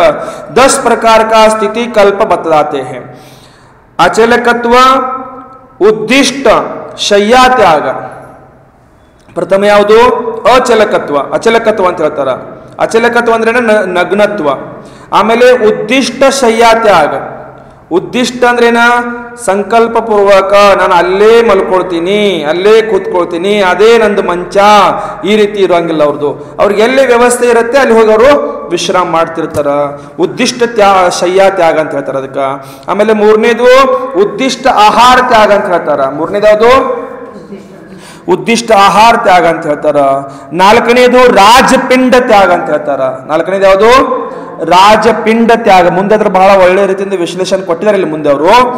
ರಾಜಪಿಂಡ ತ್ಯಾಗ ಅಂತ ಹೇಳ್ತಾರ. 5ನೇದು ಕೃತಿ ಕರ್ಮ ಪ್ರವೃತ್ತ ಅಂತ ಹೇಳ್ತಾರ. 5ನೇದು ಯಾವುದು? ಕೃತಿ ಕರ್ಮ ಪ್ರವೃತ್ತ. 6ನೇದು ವ್ರತಾರೋಪಣ ಅರ್ಹಂತ್ವ ಅಂತ ಹೇಳ್ತಾರೆ ಇಲ್ಲಿ. ಆಮೇಲೆ 7ನೇದು ಜ್ಯೇಷ್ಠತ್ವ ಅಂತ ಹೇಳ್ತಾರ. 8ನೇದು ಪ್ರತಿಕ್ರಮಣ. ಆಮೇಲೆ 9ನೇದು ಮಾಸೈಕ ವಾಸಿತ ಅಂತ ಹೇಳ್ತಾರ. ಮತ್ತು ಅವ್ರ ಪರ್ಯ ಅಂದ್ರೆ 10ನೇ ನಂಬರ್ದು ಪರ್ಯ ಅಂತ ಹೇಳ್ತಾರೆ. ಈ ಪ್ರಕಾರ ಸ್ಥಿತಿ ಕಲ್ಪ 10 ಪ್ರಕಾರದಿದ್ದಾವ. ಇನ್ನು ವಿಶೇಷಾರ್ಥದಲ್ಲಿ ಅವು ಯಾವ್ಯಾವ 10 ಪ್ರಕಾರದ ಏನೇನಿದಾವ ಅದನ್ನ ಇಲ್ಲಿ ಸಂಕ್ಷಿಪ್ತದಲ್ಲಿ ನಮಗೆ ಮುಂದೆ ತಿಳಿಸ್ಕೊಂತ ಹೋತಾರ. ವಿಶೇಷಾರ್ಥದಲ್ಲಿ ಏನ್ ಹೇಳ್ತಾರ ಅಂತಂದ್ರ अचलकत्व वस्त्र का अभाव छेल वस्त्रों को कहते हैं, यह उपलक्षण है. इससे संपूर्ण पदार्थों का त्याग यह अर्थ फलित होता है. ಮೈ ಮೇಲೆ ಬಟ್ಟೆನೇ ಹಾಕೊಳ್ಳೋದಿಲ್ಲ, ನಿರ್ವಸ್ತ್ರರಾಗಿರ್ತಾರ ಅಂತಂದ್ರ ಅದರದ ಉದ್ದೇಶ ಏನಿದೆ ಅಂದ್ರೆ ಸಂಪೂರ್ಣ ಪದಾರ್ಥಗಳಿಂದ ಅವರು ಏನಿರ್ತಾರ ತ್ಯಾಗಿಗಳಾಗಿರ್ತಾರ ಅಂತ ತಿಳ್ಕೊಳ್ಬೇಕು. ಆಮೇಲೆ रेशमी सूती ऊनी वृक्ष के वक्सकल अजीर्ण चर्म इत्यादि शरीर के आच्छादन के कारणभूत पदार्थ मात्र का त्याग अचेलक शब्द से लिया जाता है. ಅನೇಕ ಪ್ರಕಾರದ ರೇಷ್ಮೆ, ಸೂತಿ, ಉನಿ, ವೃಕ್ಷದ ಛಾಲ ಆದಿ ಇವೆಲ್ಲಾ ಪ್ರಕಾರದ ವಸ್ತ್ರಗಳಿಂದ ಇರ್ತಾರ, ರಹಿತರಾಗಿರ್ತಾರೆ, ಎಲ್ಲ ತ್ಯಾಗ ಮಾಡಿರ್ತಾರ. ಅದಕ್ಕೆ ಅಚೇಲಕ್ ಅಂತ ಹೇಳ್ತಾರೆ ಇಲ್ಲಿ. ಮುನಿ ಕೆ ಇಸ್ ಗುಣ ಸೆ ಚೌರ್ ಕಾ ಭಯ ನಹಿ ಹೋತಾ. ಈ ಗುಣ ಇರೋ ಕಾರಣದಿಂದ ಅವರಿಗೆ ಕಳ್ತನದ ಭಯ ಇರುವುದಿಲ್ಲ. ಯಾರಾದರೂ ಬಂದು ಬಟ್ಟೆ ಕಳ್ತನ ಮಾಡ್ಕೊಂಡು ಹೋಗಬಹುದು. ಅರುಣ್ ಜಿ, ಯಾರಾದ್ರೂ ಬಂದು ಬಟ್ಟೆ ಕಳ್ತನ ಮಾಡ್ಕೊಂಡು ಹೋಗಬಹುದು. ಬಟ್ಟೆನೇ ಇಲ್ಲಮ್ಮ ಬಟ್ಟೆ ಅಂತ ಕಳ್ತನ ಮಾಡ್ತಾರ. ಬಟ್ಟೆನೇ ಇಲ್ಲದ್ರೆ ಬಟ್ಟೆ, ಅದಕ್ಕೆ ಆ ಭಯನೇ ಇರುವುದಿಲ್ಲ ಮುನಿಗಳಿಗೆ. ಈಗ ನಿಮಗೆಲ್ಲ ಏನಿರುತ್ತೆ, ಈ ಬಟ್ಟೆ ಎಲ್ಲರೂ ಒಣಗ್ಲಿಕ್ಕೆ ಹಾಕಿರ್ತೀರಾ, ಅಥವಾ ಕಳೆದೆಲ್ಲರೂ ಇಟ್ಟಿರ್ತೀರಾ, ಯಾರಾದ್ರೂ ಬಂದು ಎತ್ಕೊಂಡು ಹೋದ್ರೆ ಏನ್ ಮಾಡೋದು ಅಂತ ನಿಮಗೆ ಭಯ ಇರುತ್ತೆ. ಆ ಭಯ ಆ ಮುನಿಗಳಿಗೆ ಇರುವುದಿಲ್ಲ. ಚೌರ್ ಕಾ ಭಯ ನಹಿ ಹೋತಾ. ವಸ್ತ್ರೋ ಕೋ ಧೋನಾ ಸುಖಾನಾ ಫಟ್ನೆ ಪರ್ ಸೀನಾ ಆದಿ. ಇಲ್ಲಿ ವಸ್ತ್ರಗಳನ್ನ ತೊಳೆಯೋದು, ಒಣಗ್ಲಿಕ್ಕೆ ಹಾಕೋದು, ಹರಿದು ಹೋದ ನಂತರ ಹೊಲಿಯೋದು, ಆಮೇಲೆ ಜೀರ್ಣ ಆದ ನಂತರ ಹೊಸ ವಸ್ತ್ರ ತರೋದು ಆದಿ ಅನೇಕ ಪ್ರಕಾರ ಮತ್ತು ಯಾಚನಾ ಇತ್ಯಾದಿ ಆರಂಭ ಹಿಂಸಾ ದೀನತಾ ಕೋ ಕರ್ನೆ ವಾಲೆ ದೋಷ ಉತ್ಪನ್ನ ನಹಿ ಹೋತೆ. ತೊಳೆಯೋದು, ಒಣಗ್ಲಿಕ್ಕೆ ಹಾಕೋದು, ಹರಿದ ನಂತರ ಹೊಲಿಯೋದು, ಜೀರ್ಣ ಆದ ಕೂಡಲೇ ಹೊಸ ತರೋದು, ಯಾಚನೆ ಮಾಡೋದು ಇತ್ಯಾದಿ ಯಾವುದೇ ಪ್ರಕಾರದ ದೋಷಗಳು ಆ ಅಚಲಕತ್ವ ಗುಣಗಳನ್ನು ಧಾರಣೆ ಮಾಡಿಕೊಂಡಂತ ಮುನಿಗಳಿಗೆ ಇರುವುದಿಲ್ಲ ಅಂತ ತಿಳ್ಕೊಳ್ಬೇಕಿಲ್ಲಿ. वस्त्र रहित होने से वायुवत निसंग सर्वस्त्र अप्रतिहत विहार होता है. ವಸ್ತ್ರದಿಂದ ರಹಿತರಾಗಿರುವ ಕಾರಣದಿಂದ ವಾಯುವತ್ ನಿಸ್ಸಂಗ, ವಾಯು ಗಾಳಿ ಹೇಗೆ ವಿಹಾರ ಮಾಡ್ತಾ ಇರುತ್ತೆ ಆ ಪ್ರಕಾರ ನಿಸ್ಸಂಗ ಸರ್ವತ್ರ ಅಪ್ರತಿಹತ ವಿಹಾರ ಅವರು ಮಾಡ್ತಾ ಇರಬಹುದು. ಧ್ಯಾನ ಮೇ ಸ್ಥಿರತಾ ವಸ್ತ್ರ ತ್ಯಾಗನೆ ಸೇ ಹೋಗಿ. ಧ್ಯಾನದಲ್ಲಿ ಸ್ಥಿರತಾ ಬಂದ್ಬಿಡುತ್ತೆ. ಧ್ಯಾನ ಕೂತ್ಕೊಂಡಾಗ ವಸ್ತ್ರ ಬಗ್ಗೆ ಕಾಳಜಿ ಇರುವುದಿಲ್ಲ. ಆ ಕಾರಣದಿಂದ ಸ್ಥಿರತೆಯಲ್ಲಿ ಪ್ರಕಟವಾಗ್ತಾ ಇರುತ್ತೆ. ध्यान में स्थिरता वस्त्र त्यागने से होगी. यदि वस्त्र रहेगा तो वायु आदि से उसको संभालने में चित्त चंचल हो पड़ेगा. ಆ ವಸ್ತ್ರ ಮೇಲೆ ತಂದ್ರೆ ಗಾಳಿ ಬಿಳಿ ಬಟ್ಟಾಗ ಆ ವಸ್ತ್ರವನ್ನು ಸಂಭಾಳಿಸೋದಕ್ಕೋಸ್ಕರ ನಮ್ಮದೇನಾಗುತ್ತೆ, ಮನಸ್ಸು ಚಂಚಲ ಆಗಬಹುದು. ಆ ಕಾರಣದಿಂದ ವಸ್ತ್ರಗಳನ್ನ ಅವರು ಸ್ವೀಕಾರ ಮಾಡಿಕೊಳ್ಳುವುದಿಲ್ಲ. यह मेरा वस्त्र बहुत सुंदर है इत्यादि रूप अभिमान वस्त्र के त्यागी मुनि को नहीं होता. ये वस्त्र मेरा बहुत अच्छा है, मैं इतना पैसा देकर लेकर आया हूं, ನಾನು ಇಷ್ಟು ದುಡ್ಡು ಕೊಟ್ಟು ತಗೊಂಡು ಬಂದಿನಿ, ಬಹಳ ಸುಂದರವಾಗಿದೆ, ಬಹಳ ಏನಿದೆ ಚೆನ್ನಾಗಿದೆ, ಇಂಥ ವಸ್ತ್ರನ ಹಾಕೊಂಡಿದ್ರೆ ಅಂತ ಅಭಿಮಾನ ಅಹಂಕಾರಗಳು ಕೂಡ ಅವರಿಗೆ ಇರುವುದಿಲ್ಲ. ಯಾವುದೇ ಪ್ರಕಾರದಲ್ಲಿ ಆ ಪ್ರಕಾರ ಭಾವನೆಗಳು ಬರುವುದಿಲ್ಲ. ಐಸೆ और भी बहुत से गुण वस्त्र त्यागने से प्राप्त होते हैं. ಇಂಥ ಬಹಳಷ್ಟು ಗುಣಗಳು ಮತ್ತೆ ವಸ್ತ್ರಗಳನ್ನ ತ್ಯಾಗ ಮಾಡೋದ್ರಿಂದ ಅಲ್ಲಿ ಪ್ರಕಟ ಆಗ್ತಿರ್ತಾವ. ಯಹ ಅಚಲಕತ್ವ ಸ್ಥಿತಿ ಕಲ್ಪ ಹೇ. ಇದು ಪ್ರಥಮ ಸ್ಥಿತಿ ಕಲ್ಪ ಯಾವುದಿದು? ಅಚಲಕತ್ವ ಸ್ಥಿತಿ ಕಲ್ಪ ಅಂತ ಹೇಳ್ತಾರ. ಇನ್ನು ಎರಡನೇದು ಯಾವುದು ಬರ್ಕೊಂಡಿಲ್ವಾ? ಉದ್ದಿಷ್ಟ ಶಯ್ಯಾ ತ್ಯಾಗ ಅಂತ ಹೇಳ್ತಾರ. ಅಲ್ಲಿ ಏನ್ ಹೇಳ್ತಾರ? ಉದ್ದಿಷ್ಟ ಶಯ್ಯಾ ತ್ಯಾಗ ಅಂತ ಎರಡನೇದು ಸ್ಥಿತಿ ಕಲ್ಪ. ಇದರಲ್ಲಿ ಏನ್ ಹೇಳ್ತಾರ ಅಂತಂದ್ರ ಅಪನೆ ನಿಮಿತ್ತ ಸೆ ಬನಾಯಿ ಗೈ ವಸತಿಕಾ ಕಾ ತ್ಯಾಗ ಕರ್ನಾ. ನಮಗೋಸ್ಕರ ತಯಾರು ಮಾಡಿರುವಂತ ವಸತಿಕಾ ಏನ್ ಮಾಡಬೇಕು? ತ್ಯಾಗ ಮಾಡಬೇಕು. ये मेरे लिए बना है क्या? ये मुनि निवास मेरे लिए बना है, मेरे नाम से बना है, मैंने बनवाया है, ऐसे भाव वहां पर नहीं आना चाहिए. उसको उद्दिष्ट शय्या त्याग कहते हैं. उसको क्या कहते हैं? ಅದಕ್ಕೆ ಉದ್ದಿಷ್ಟ ಶಯ್ಯಾ ತ್ಯಾಗ ಅಂತ ಹೇಳ್ತಾರ. अपने निमित्त से बनाई गई वसतिका का त्याग करना उद्दिष्ट शय्या त्याग स्थिति कल्प है. उद्दिष्ट आहार त्याग ಮೂರನೇದು ಯಾವುದು? अपने निमित्त से बनाया गया आहार ग्रहण नहीं करना उद्दिष्ट आहार त्याग नामा तीसरा स्थिति कल्प है. क्या कह रहे हैं यहां पर? अपने निमित्त से बनाया हुआ. ಮಹಾರಾಜರು ನಿಮಗೋಸ್ಕರ ಮಾಡಿದ್ದೀನಿ, ಸ್ವಲ್ಪ ತಗೊಳ್ರಲ್ಲ. ನಿಮ್ಗೆ ಬಹಳ ಇಷ್ಟ ಅಂತ ಮಾಡಿದ್ದೀನಿ ಮಹಾರಾಜರ, ತಗೊಳ್ರಿ. ಹೌದಿಲ್ಲ ರಾಜಿ? ಮಹಾರಾಜರು ಬಹಳ ಚೆನ್ನಾಗಿ ತಿಂತಾರೆ, ಇದನ್ನ ಅದಕ್ಕೆ ಮಾಡಿದ್ದೀನಿ. ಇದು ಹಿಂಗೆ ಅವ್ರಿಗೋಸ್ಕರ ಅವ್ರ ನಿಮಿತ್ತದಿಂದ ಮಾಡಿರುವಂತ ಆಹಾರ ಏನಾಗತ್ತೆ, ಅದು ಉದ್ದಿಷ್ಟ ಆಗತ್ತೆ. ಅದಕ್ಕೆ ಅದನ್ನ ಆ ವಸ್ತುವನ್ನು ಅವರು ತಿನ್ನೋಂಗಿಲ್ಲ. ನೀವು ಬರೋಕ್ಕಿಂತ ಮುಂಚೆ ಮಾತಾಡ್ಕೋಂತ ಕೂತಿದ್ದೆ ನಾನು ಇಲ್ಲಿ, ಮತ್ತು ಶೈಲಮ್ಮ ಮತ್ತು ನಾನು ಮಾತಾಡ್ಕೊಂತ ಕೂತಾಗ ಶೈಲಮ್ಮ ಅಂದ್ರು ಏನಂತಂದ್ರ, ಇವತ್ತು ಬೆಳಗ್ಗೆ ಚೌಕದಲ್ಲಿ ಹುಗ್ಗಿ ಮಾಡಿದ್ರು, ಎಲ್ಲರೂ ತಿಂದ್ರು, ಯಾರಿಗೂ ಹಳ್ಳ ಬರಲಿಲ್ಲ ಅಂತದ. ಎಲ್ಲರೂ ಹುಗ್ಗಿ ತಿಂದ್ರು, ಯಾರಿಗೂ ಹಳ್ಳ ಬರಲ್ಲ. ನಿಮಗೆ ಏನು ಬಂತದು? ನಾನು ಭಾವ ಮಾಡಿದ್ದೆ ಆ ರೀತಿ. ಹುಗ್ಗಿ ತಿನ್ಬೇಕಂತ ಭಾವ ಮಾಡಿದ್ದ. ಬಹಳ ದಿವಸದ ನಂತರ ಗೋಧಿ ಹುಗ್ಗಿ ಮಾಡಿದ್ರ. ನಮ್ಮ ಕಡೆ ಫೇಮಸ್ ಡಿಶ್ ಅದು ಸ್ವೀಟ್ದಲ್ಲಿ. ಉತ್ತರ ಕರ್ನಾಟಕದಲ್ಲಿ ಗೋಧಿ ಹುಗ್ಗಿ ಅಂದ್ರೆ ಫೇಮಸ್ ಅದು. ಬಹಳ ದಿವಸದ ನಂತರ ಮಾಡಿದ್ರು ಗೋಧಿ ಹುಗ್ಗಿ. ಇವು ಸ್ವಲ್ಪ ಚೆನ್ನಾಗಿ ತಿನ್ನೋಣ ಅಂತ ಮನಸ್ಸಲ್ಲಿ ಭಾವನೆ ಆಯ್ತು. ಚೆನ್ನಾಗಿ ತಿನ್ಬೇಕಂತ ಮನಸ್ಸಲ್ಲಿ ಭಾವನೆ ಮಾಡ್ತೀನೋ ಮಗನ ಅಂತಂತದ್ದು ಮನಸ್ಸ ಕರ್ಮ. ಹೌದಲ್ರಿ? ಚೆನ್ನಾಗಿ ತಿನ್ಬೇಕಂತ ಭಾವನೆ ಮಾಡ್ತೀನೇನೋ ಅಂತ ಕರ್ಮ ಸಿದ್ಧಾಂತ ಹೆಂಗಿರುತ್ತೆ ಅಂತಂದ್ರೆ, ಪ್ರಥಮ ತುತ್ತಿಗೆ ಚೆನ್ನಾಗಿರುವಂತದ್ದು ಹಳ್ಳ ಬಂದ್ಬಿಡ್ತಲ್ಲಿ. ಹೆಂಗೆ ತಿಂತಿತ್ತೇನು ಮಗನ ಈಗ ನೀನಂತ. कर्म ऐसा होता है, अपने लिए बनाया हुआ और वो बनाया हुआ वस्तु पर अगर आप मोहित हो गए, वो सब उद्दिष्ट में आता है. ಅದೆಲ್ಲ ಇದರಲ್ಲಿ ಬರುತ್ತೆ, ಉದ್ದಿಷ್ಟದಲ್ಲಿ ಬರುತ್ತೆ. ಏನ್ ಮಾಡೋದು ಹೇಳ್ರಿ? ಉದ್ದಿಷ್ಟ ತಲೆ ಕೆಡಿಸ್ಕೊಳಂಗಿಲ್ಲ ಬಹಳ. ಮಹಾರಾಜರು ವಿಕಲ್ಪ ಮಾಡಬೇಡ್ರಿ, ಚೆನ್ನಾಗಿ ತಗೊಳ್ತು ಬನ್ನಿ, ಅದು ಉದ್ದಿಷ್ಟನಾಗತ್ತೆ. वो भी क्या होता है? उद्दिष्ट होता है. ಅದಕ್ಕೂ ಉದ್ದಿಷ್ಟ ಅಂತ ಹೇಳ್ಯಾರ. ಅಡ್ಜಸ್ಟ್ ಮಾಡ್ಕೊಂಡು ತಿಂತಾ ಇದೀವಿ ಅಂತಂದ್ರೆ ಅದೇನಾಯ್ತು? ಉದ್ದಿಷ್ಟನೇ ಆಯ್ತದು.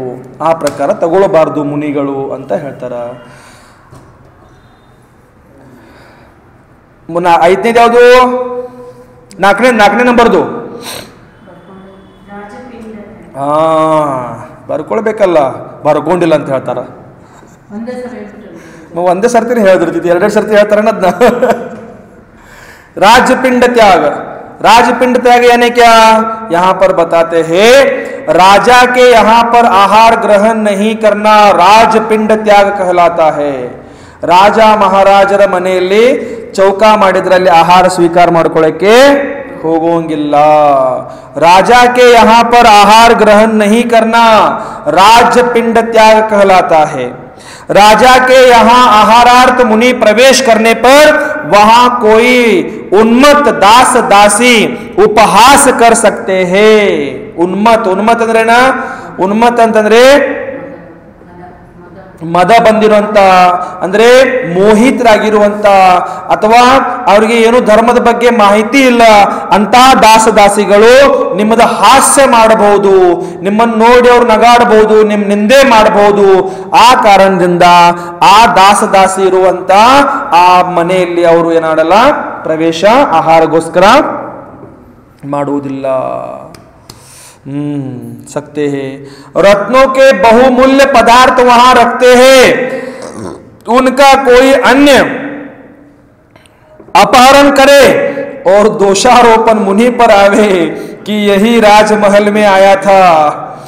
ಅಲ್ಲಿ ರತ್ನ ಆದಿ ಬಹುಮೂಲ್ಯ ವಸ್ತುಗಳನ್ನ ಇಟ್ಟಿರ್ತಾರ. ಮುನಿಗಳಲ್ಲಿ ಆಹಾರಕ್ಕೆ ಹೋಗಿರ್ತಾರ. ಆಹಾರಕ್ಕೆ ಹೋದಾಗ ಯಾರಾದ್ರೂ ಕಳ್ತನ, ಬೇರೆಯವ್ರು ಕಳ್ತನ ಮಾಡ್ಕೊಂಡಿರ್ತಾರ. ಬೇರೆಯವ್ರು ಕಳ್ತನ ಮಾಡ್ಕೊಂಡಾಗ ಭೂಪಾಲನ ಅವ್ರು ಮುನಿಗಳೇ ಬಂದಿದ್ರೆ ಇಲ್ಲಿ ಮುನಿಗಳೇ ತಗೊಂಡು ಹೋಗಿದಾರ ಅನ್ನೋಂತ ದೋಷಾರೋಪಣ ಸಹ ನಿಮ್ಮ ಮೇಲೆ ಆಗುವಂತ ಚಾನ್ಸಸ್ ಇರ್ತಾವ. ಆ ಕಾರಣದಿಂದ ಆಮೇಲೆ ಮತ್ತೆ ಹೇಳ್ತಾರ ಇತ್ಯಾದಿ. ವಹ ಅತ್ಯಂತ ಗರಿಷ್ಠ ಆಹಾರ ಗ್ರಹಣ ಕರ್ನೆ ಪರ್. ಆ ರಾಜಮಹಲದಲ್ಲಿ ಇರೋದಂತ ಆಹಾರ ಎಲ್ಲ ಹೆಂಗಿರುತ್ತೆ? ಎಲ್ಲ ಗರಿಷ್ಠ ಆಹಾರ, ಅತ್ಯಂತ ಗರಿಷ್ಠ ಆಹಾರ ಇರುತ್ತೆ ರಾಜಮಹಲದಲ್ಲಿ. ಅಂತ ರಾಜಮಹಲದಲ್ಲಿ ಅತ್ಯಂತ ಗರಿಷ್ಠವಾದ ಆಹಾರವನ್ನು ಗ್ರಹಣೆ ಮಾಡಿದಂತರ ಗೃದ್ಧತಾ ಆಯೇಗಿ. ನಿಮಗೇನ್ ಬರಬಹುದು? ಗೃದ್ಧತೆ ಬರಬಹುದು. ಆಮೇಲೆ ವಿಕಾರ ಆಯೇಗ. ಗೃದ್ಧತಾ ಅಂದ್ರೆ ವಿಕಾರ. गृद्धता ने क्या? विकार उत्पन्न हो सकती है. वहां पर राजमहल में आहार कैसा होता है? सब गरिष्ठ आहार होता है. फिर ऐसे आहार करने से ಇಂಥ ಆಹಾರ ಮಾಡಿದಂತ ಏನಾಗಬಹುದು? ನಿಮಗೆ ಗೃದ್ಧತೆ ಬರಬಹುದು, ನಿಮಗೆ ಏನಾಗಬಹುದು? ವಿಕಾರ ಉತ್ಪನ್ನ ಆಗಬಹುದು ಇತ್ಯಾದಿ ಅನೇಕ ದೋಷ ರಾಜಪಿಂಡ ಗ್ರಹಣ से हो सकते हैं. ಇತ್ಯಾದಿ ಅನೇಕ ದೋಷಗಳು ಆ ರಾಜಪಿಂಡ ಗ್ರಹಣದಿಂದ ಆಗಬಹುದು. इसका त्याग बताया है. ಇದರಿಂದ ಏನು ಮಾಡಬೇಕು?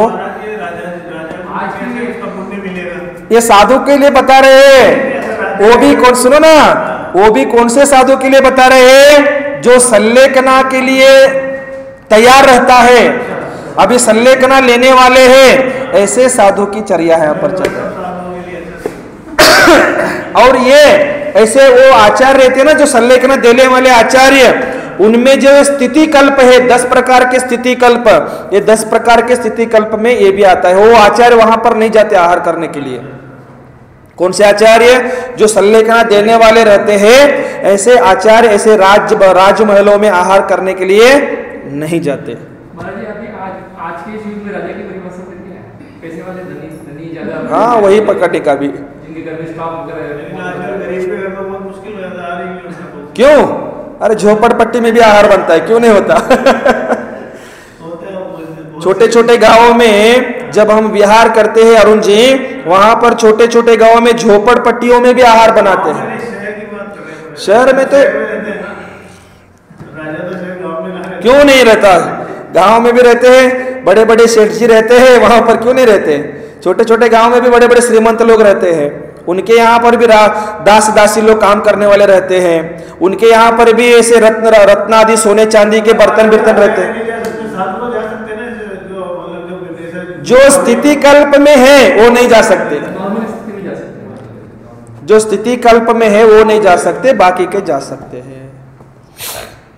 उसको भी पुण्य चाहिए। टेंशन बढ़ गया अरुण जी को, टेंशन बढ़ गया।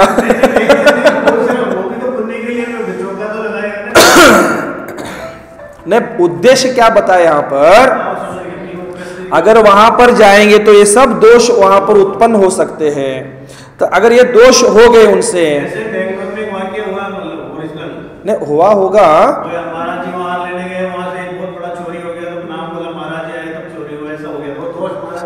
तो इसलिए वहां पर जाना ही नहीं है। होता है कभी कभी। आप महाराज जी उनके घर में गए थे, चोरी हो गया। लेकिन कभी कभी ऐसा भी होता है, अभी समझ लो हम चक्रेश्वरी यहाँ पर रुके हैं और यहाँ पर रुके आप जैसे लोग आहार देने के लिए आ गए और अपने कपड़े वस्त्र निकाल कर सोला पहनकर आप आहार दे रहे हो, और आहार दे रहे हो और आप जहां पर वस्त्र रखे हो वहां पर से आपके मोबाइल हो, पैसे हो, सोना चांदी हो, कुछ भी हो, वहां पर यहाँ काम करने वाले लोग रहते हैं। चोरी उसी उद्देश्य से आए हो, जैन के लोग भी रहते हैं, चोरी करने के उद्देश्य से ही कई लोग आए रहते हैं, अपने जैन के ही रहते हैं। तो वो आएंगे, देखेंगे, उठाएंगे, भाग जाएंगे यहाँ से। तो आप क्या कहोगे? मैं महाराज जी के आहार देने के लिए गया था और चोरी हो गया। अरे महाराज जी के लिए आहार देने के लिए गए थे लेकिन चोरी महाराज जी थोड़ी किए वहां पर। ऐसे दोषारोपण हो सकते हैं इस प्रकार से। इसलिए अपने अपने वस्त्रों को, अपने अपने सोना चांदी, पैसा रुपया आदि सबको संभालना अपने आप को ही है। समझे क्या अर्थ जनरी? राजपिंड त्याग। नेक्स्ट ಯಾವುದು? ಕೃತಿ ಕರ್ಮ ಪ್ರವೃತ್ತ. ಯಾವುದು? ಕೃತಿ ಕರ್ಮ. ಕೃತಿ ಕರ್ಮ ಪ್ರವೃತ್ತದಲ್ಲಿ ಏನು ಹೇಳ್ತಾರ ಅಂತಂದ್ರೆ, ಕೃತಿ ಕರ್ಮ ಪ್ರವೃತ್ತದಲ್ಲಿ ಬಹಳ ಸುಂದರವಾಗಿ ವಿಷಯ ಹೇಳ್ತಾರ. ಛ ಅವಶ್ಯ ಕ್ರಿಯಾಯೇ आवर्त, शिरोनति, दंडक, कायोसर्ग आदि से युक्त होती है. आवर्त यानी ये ಆವರ್ತ ಅಂದ್ರೆ ಏನು? ಶಿರೋನತಿ ಅಂದ್ರೆ ಇದು ಕಾಯೋಸರ್ಗದಲ್ಲಿ ಎಲ್ಲ ಬರ್ತವೆ. ದಂಡಕ, ಆಮೇಲೆ ಆವರ್ತ, ಶಿರೋನತಿ, ದಂಡಕ, ಕಾಯೋಸರ್ಗ ಆದಿಸೆ ಯುಕ್ತ ಹೋತಿ ಹೈ. ಇವೆಲ್ಲ ಅದರಿಂದ ಯುಕ್ತರಾಗಿರ್ತಾರೆ. ಈ ಕೃತಿಕರ್ಮದಲ್ಲಿ ಇವೆಲ್ಲ ಮಾಡಲೇಬೇಕು ಅಂತ ಹೇಳ್ತಾರಲ್ಲಿ. ಈಗ ಒಂದು ಜಪ ಹಾಕೋದಿದೆ ನಮಗೆ, ಕೇಳ್ರಿ.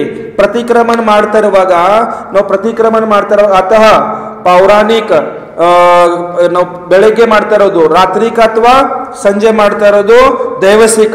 ನಾವು ರಾತ್ರಿಕ ಮತ್ತು ದೈವಸಿಕ ಪ್ರತಿಕ್ರಮಣ ಮಾಡ್ತಾ ಇರುವಾಗ, ಆ ದೈವಸಿಕ ಪ್ರತಿಕ್ರಮಣ ರಾತ್ರಿಕ ಪ್ರತಿಕ್ರಮಣ ಮಾಡ್ತಾ ಇರುವಾಗ ನಾವು ಕಾಯೋಸರ್ಗ ಮಾಡ್ತೀವಿ. ಅಲ್ಲಿ ಕಾಯೋಸರ್ಗ ಮಾಡುವಾಗ ಪ್ರತಿಯೊಂದು ಕಾಯೋಸರ್ಗ ಸಮಯದಲ್ಲಿ ಹೀಗೆ ಮೂರು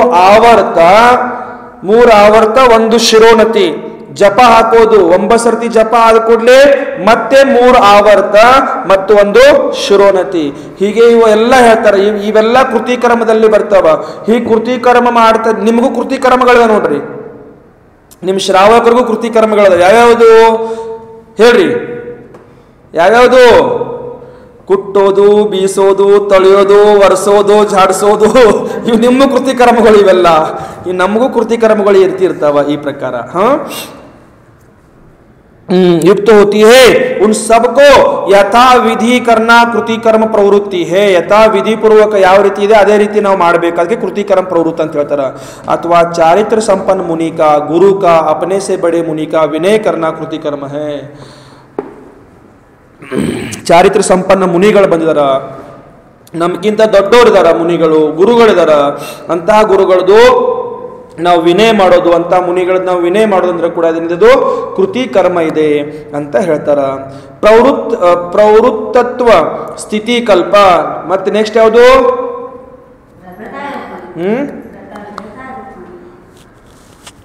ವ್ರತಾರೋಪಣ. ವ್ರತಾರೋಪಣ ಮುಂದೆ ಬರುತ್ತೆ. ಅದು ಇಲ್ಲಿ ಏನ್ ಹೇಳ್ತಾರೆ ಅಂತಂದ್ರೆ ಕೃತಿಕರ್ಮ ಪ್ರವೃತ್ತತ್ವ ಸ್ಥಿತಿ ಕಲ್ಪ ಹೇ. ಈ ಪ್ರಕಾರ ಇಲ್ಲಿ ತನಕ ನಮ್ಮದು ಕೃತಿಕರ್ಮ ಪ್ರವೃತ್ತ ಆಯ್ತು. ಇನ್ನು ನೆಕ್ಸ್ಟ್ ಯಾವುದು? ವ್ರತಾರೋಪಣ ಅರ್ಹತ್ವ ಅಂತ ಹೇಳ್ತಾರೆ. ಅಲ್ಲಿ ವ್ರತಾರೋಪಣ ಅರ್ಹತ್ವ ಇದರಲ್ಲಿ ಏನ್ ಹೇಳ್ತಾರೆ ಅಂತಂದ್ರ 5 महाव्रत 5 समिति आदि व्रतों को योग्य मुमुक्षु जीवों को देना, अर्थात योग्य शिष्यों को व्रतों से संपन्न करना. बंदवरिಗೆಲ್ಲ दीक्षा ಕೊಡಂಗಿಲ್ಲ ಅವರು. जो आया उसको दीक्षा नहीं देते. दीक्षा देने के लिए भी उसकी लेने के लिए भी योग्यता होती है लेने वाले की. अगर उसके पास योग्यता है तो उसे 5 महाव्रत 5 समिति आदि व्रतों से संपन्न किया जाता है. ಅವರಿಗೆ 5 ವ್ರತಗಳು 5 ಸಮಿತಿಗಳು ಗುಪ್ತಿಗಳು ಇವ ಆದಿ ಇವೆಲ್ಲ ಕೊಟ್ಟವರಿಗೆ ಸಂಪನ್ನ ವ್ರತದಿಂದ ಸಂಪನ್ನ ಮಾಡಬಹುದು ಅಥವಾ ಆ ಶಿಷ್ಯರಿಗೆ ವ್ರತಗಳನ್ನು ಕೊಡಬಹುದು ಅಂತ ತಿಳ್ಕೊಳ್ಬೇಕು. ಅಮುಕ್ ಶಿಷ್ಯ ವ್ರತ धारणಕ್ಕೆ ಯೋಗ್ಯ है अमुक नहीं इत्यादि जानने की बुद्धि का होना. ಈ ಅಮುಕ್ ಈ ಶಿಷ್ಯ ವ್ರತಗಳನ್ನು ಸ್ವೀಕಾರ ಮಾಡ್ಕೊಳ್ಳಿಕ್ಕೆ ಯೋಗ್ಯ ಇದಾನ ಅಥವಾ ಅಮುಕರು ಇಲ್ಲ ಅನ್ನೋಂತ ಆ ಬುದ್ಧಿ ಇಟ್ಕೊಳ್ಳೋದು, ಧಾರಣೆ ಮಾಡ್ಕೊಳ್ಳೋದು ಅಂದ್ರೆ ಏನಿದೆ ಅದು? ಏನ್ರಿ ಗೋಪಾಲಣ್ಣ? ವ್ರತಾರೋಪಣ ಅಂತ ತಿಳ್ಕೊಳ್ಬೇಕು. दीक्षा के योग्य मुमुक्षु को दीक्षा देना आदि ವ್ರತಾರೋಪಣ ಅರ್ಹತ್ವ है. ದೀಕ್ಷಾ ತಗೊಳ್ಳಂತ ಯೋಗ್ಯ ಮುಮುಕ್ಷುಗಳಿಗೆ ದೀಕ್ಷೆ ಕೊಡೋದು ಅದಕ್ಕೆ ವ್ರತಾರೋಪಣ ಅಂತ ಈ ರೀತಿ ಹೇಳ್ತಾರ. ನೆಕ್ಸ್ಟ್ ಯಾವ್ದ್ರಿ? ज्येष्ठत्व. आरिक ऐलक आदि सब में ज्येष्ठता मुनि में होती है. ಆರಿಕೆಯರಿರಲಿ ಅಥವಾ ಮುನಿ ಐಲಕರಿರಲಿ ಇವರೆಲ್ಲರಲ್ಲಿ ದೊಡ್ಡವರು ಯಾರು? ಮುನಿಗಳು ಅಂತ ಹೇಳ್ತಾರೆ. ಅದಕ್ಕೆ ಜ್ಯೇಷ್ಠತ್ವ ಅಂತ ಹೇಳ್ತಾರ. 50-60 सालों से पुरानी 50-60 साल पुरानी दीक्षित अगर एक आरिका है अथवा एक ऐलक है और आज अभी दीक्षा हुआ है, एक नवीन एक मुनि बने हैं, वो 50-60 साल पुराने माताजी हो या ऐलक हो, वो उनकी विनय करना ही पड़ेगा क्योंकि उनसे बड़े कौन हो गए? मुनि ही हो गए. इनको क्या कहते हैं? ज्येष्ठत्व कहते हैं. क्या कहते हैं इसको? ज्येष्ठत्व कहते हैं. अथवा मुनि समुदाय में चारित्र आदि से विशिष्टता होना आचार्य का ज्येष्ठत्व स्थिति कल्प है. अथवा मुनि समुदाय में मुनि संघ में चारित्र आदि से विशिष्टता होना आचार्य का ज्येष्ठत्ವ ಸ್ಥಿತಿ ಕಲ್ಪ कहलाते हैं.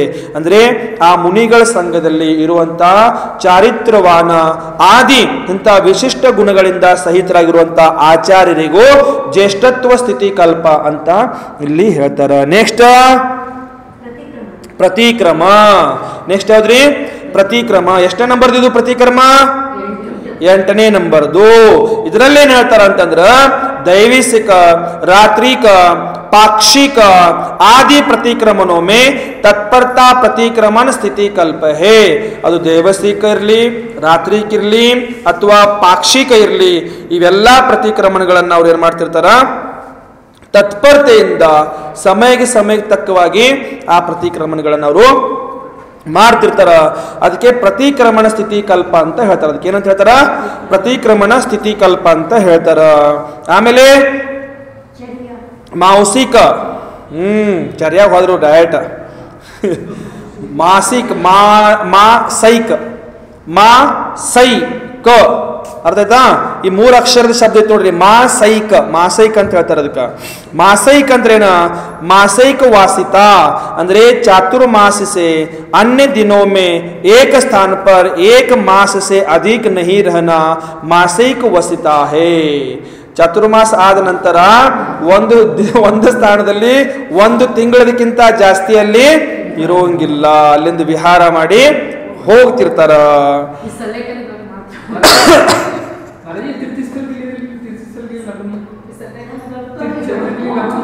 सबको लागू है. वो तीर्थ क्षेत्र हो या कोई भी हो, कुछ भी हो, सबके सब विषय में लागू है. जो स्थिति कल्प मुनिराज आचार्य मुनिराज है उनके लिए यहाँ पर क्या बता रहे हैं? चातुर्मास के अलावा एक स्थान में 1 महीने से ज्यादा वो वहां पर नहीं रहते, वहां से विहार कर जाते हैं। स्थिति कल्प जो आचार्य जो दीक्षा देने वाले वो आचार्य चल रहे तो उनके साथ संग भी मुनि भी जाना ही चाहिए ना। दूसरे से वो जो दीक्षा नहीं दे रहे वैसे वो रह सकते हैं कौन? जैसे स्थिति कल्प वाले नहीं रह सकते, तो दूसरे जो होते हैं वो जैसे आचार्य उन्हीं को। एक बात बताते हैं आपको, बहता पानी और चलता साधु दोनों पवित्र होते हैं। आचार्य विद्यासागर महाराज जी कहते हैं, सुनो तो, आचार्य विद्यासागर जी कहते हैं बहता पानी और चलता साधु दोनों पवित्र होते हैं। अगर पानी एक जगह रुक जाएगी तो सड़ जाएगी, पानी सड़ जाएगी, और साधु भी एक जगह ज्यादा दिन रुकेंगे तो उनके चारित्र में भी दोषता उत्पन्न हो सकेगी। इस कारण से उनको 1 महीने से ज्यादा एक जगह पर नहीं रुकना चाहिए, ऐसा आचार्य भगवंतों ने मुनियों के लिए आदेश दिया है। सबके लिए, स्थिति कल्प मुनि हो या सामान्य मुनि हो, सबके लिए ये आदेश लागू होता रहता है। चाहे वीर सागर हो चाहे विद्यासागर हो, दोनों के लिए लागू है ये। हाँ, संलेखना वालों के लिए ठीक है, उनको विहार नहीं हो रहा, उनकी संलेखना चल रही है, उनकी समाधि मरण चल रही है, उनके लिए ठीक है। अभी हाथ पैरों में शक्ति है और बैठे रहे हो आप एक जगह पर, नहीं चलता ना, नहीं चलता, रहना ही नहीं है।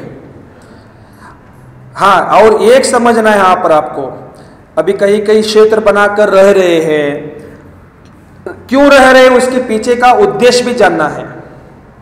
उद्देश्य कुछ भी हो, उद्देश्य वो जानना है, वो जानकर उनके बारे में हमको, नहीं तो बिना कुछ जाने कुछ बोलना गलत होता है, ऐसा यहाँ पर बताते हैं।